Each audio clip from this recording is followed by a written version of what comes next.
नमस्कार दोस्तों, और आप सभी को दीपावली की ढेर सारी शुभकामनाएं।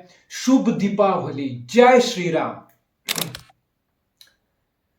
मैच की बात करूं तो कारबाओ कप से हम यानी कि मैनचेस्टर सिटी बाहर हो गई। स्पर्स स्टेडियम में एक और मैच हमारे लिए भारी पड़ गया। भाई मैं तो पिछले सीजन का सोच रहा हूं, मई का महीना, premier league title on the line, Son का वो मिस, मतलब हमने कितना बड़ा काम किया था भाई स्पर्स स्टेडियम जाके। हमने कर्स ब्रेक किया था, किस स्टेज पे, किस सिचुएशन में, किस कॉन्टेक्स्ट में किया था यार। That was massive. मैं अभी भी यकीन नहीं कर पा रहा हूं कि हम लास्ट टाइम इतने मैसिव ओकेजन में स्पर्स स्टेडियम में जाके जीते थे। लेकिन ठीक है, कार्बो कप हम 4 इन रो पैप के अंडर जीते हैं, तो मेरा कंसर्न कार्बो कप नहीं है। मेरा कंसर्न ये हार, टू बी ऑनेस्ट, बिल्कुल भी नहीं है। लेकिन मेरा कंसर्न है, ये मेरी वरी है, सिटी की injury list. Man, it just keeps on piling. भाई कैसे चलेगा? मेरा कंसर्न आने वाले गेम्स है, मेरा कंसर्न प्रीमियर लीग के गेम है।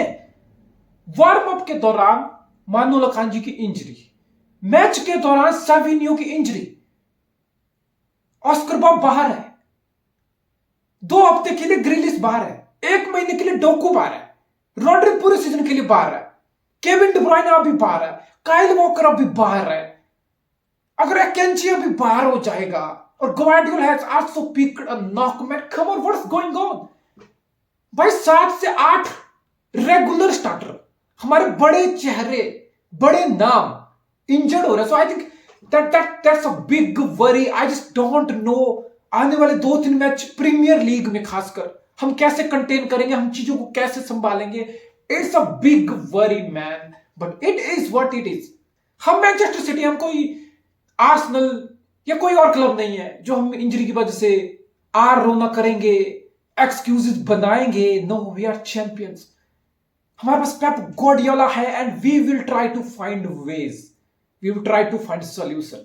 अगर मैं मैच की बात करूं तो मेरे हिसाब से मैच की विसल बजने से पहले ही सिटी बैक फुट पे आ गई थी।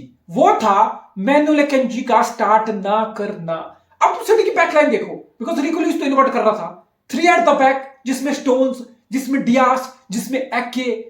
तो लाइनअप में काइल वॉकर, ग्वार्डियोल या एकेंजी का ना होने का मतलब क्या है कि सिटी की बैकलाइन में जरा भी पेस नहीं है। क्वालिटी है, इनबॉक्स डिफेंडिंग है, डूल जीती की एबिलिटी है, Dias, Stones, Ake, one of the best, but high line के साथ ट्रैक बैक रिकवरी करने वाली वो पेस सिटी के पास नहीं थी इस बैकलाइन के साथ। और स्पर्स ने इस चीज का पूरी तरह से फायदा उठाया। स्पर्स के पास है pace up front, Brennan Johnson, Kulusevski, Werner, जितना मर्जी आगेड़ा है, जो मर्जी है, लेकिन भाई पेस तो है ना, सोलंके। तो ये पेस की स्पर्स की फ्रंट लाइन और सिटी की बैक लाइन में हाई लाइन के साथ लैक ऑफ पेस, यहां पे हम काफी एक्सपोज हुए, यहां पे हमने गोल खाया। और सेकंड हाफ में, लिटरली सेकंड हाफ के जो स्टार्टिंग के जो 10 मिनट थे ना, वहां पे सिटी इजिली 1 वर्सेस 1 था ओटेगा। सिटी इजिली 2 गोल और खाके लिटरली गंदे तरीके से, एम्बैरसिंग तरीके से ये मैच हार सकती थी। It could have been 4-1 easily for Spurs. पहले 30 मिनट तक we struggled in the game, but उसके बाद we grew into the game. Savinho हमारा पहले हाफ का बेस्ट प्लेयर था। इस मैच में मथेस न्यूनेस हमारा पूरे मैच का बेस्ट प्लेयर था। We found our way back in the first half, we scored a goal. फिर सेकंड हाफ में I think Spurs played better. First half में स्पर लग रहा था कि स्पर्स शायद ओपन अप हो जाएगा, शायद सिटी यहां से दूसरा गोल भी सेकंड हाफ में मारेगी और शायद सिटी ये मैच जीत जाएगी। But Spurs came back into this game and Spurs control the game. मतलब ऐसा लगा कि नहीं यार, सिटी सेकंड हाफ में उतने चांस नहीं बना पाया। आल दो सिटी के पास 70% पोजेशन था इस मैच में, जहां पे स्पर्स 1 की भी एक्सजी नहीं रख पाया, वहां पे हम 1 से ऊपर के 1.5 की एक्सजी के साथ इस मैच में थे। एंड बिसोमा की बिल्कुल goal line clearance toward the end of the match. ठीक है, हमारे लिए कोई बड़ी हार नहीं है टू बी ऑनेस्ट, लेकिन स्पर्स के पॉइंट ऑफ व्यू से, एंज पोस्टेकोग्लू के पॉइंट ऑफ व्यू से, it's a massive win, it's a huge win for you. तुम चैंपियन सिटी को एक कप कंपटीशन में बाहर कर चुके हो, तुम क्वार्टर फाइनल में प्रोग्रेस कर चुके हो। कौन स्पर्स जो ट्रॉफी नहीं जीतता? वो स्पर्स जिनकी ट्रॉफीज को लेकर ट्रोलिंग होती है। वो एंज पोस्टेकोग्लू जो बड़ा वोकली बोल चुका कि ये मेरा सेकंड सीजन है और सेकंड सीजन में usually I win things. So it's massive for Spurs, not so bad for Manchester City. To be honest, positive तरीके से देखो ना, यहां से एक कंपटीशन कम है, यहां से क्वार्टर सेमीफाइनल लिटरली 3 मैच का लोड सिटी के स्क्वाड पे कम है, उस स्क्वाड पे जो ऑलरेडी इंजरी के साथ स्ट्रगल कर रहा है। 7 से 8 top player, regular starter player, senior player injury से बाहर हो चुके हैं। सो आई थिंक अभी तुम नजर डालोगे ना, अभी 30% ऑफ द सीजन भी खत्म नहीं हुआ, इतनी सारी इंजरीज। ये कोई कोइंसिडेंस नहीं है, ये कोई इत्तेफाक नहीं है।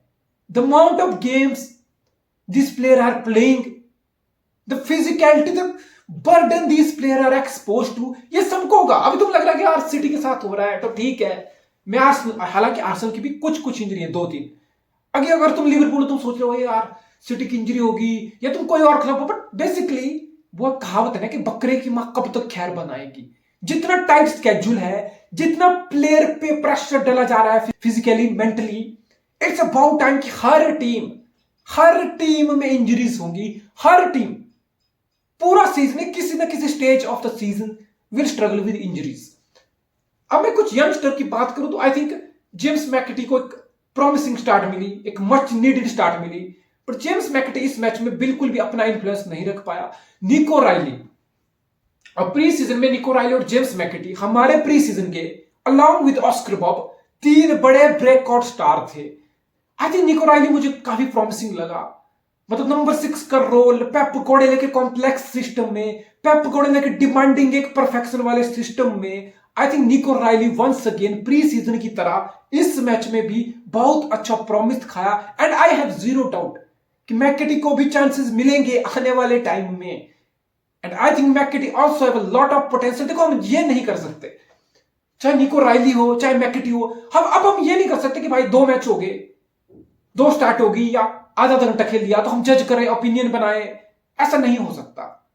We saw that with Cole Palmer. Obviously हर प्लेयर कोल पाल्मर नहीं निकलेगा हमारे एकेडमी से, वो भी सच्चाई है, लेकिन हमें अपने एकेडमी को प्लेयर को बैक करना पड़ेगा। एटलीस्ट जैसे एफए कप की गेम्स आएंगी या not so important games in champion league आएंगी, हमें अपने एकेडमी के लड़कों को स्टार्ट देनी पड़ेगी। And we have to keep that patience with them. ऐसा नहीं होगा कि इमीडिएट हमें रिजल्ट देखने को मिले। So I am not worried at all. मुझे सिर्फ एक ही वरी है, ये जो इंजरी लिस्ट है इसके साथ आने वाले कुछ मैच हमारे लिए बहुत ज्यादा स्ट्रगलिंग हो सकते हैं। It's not gonna be easy with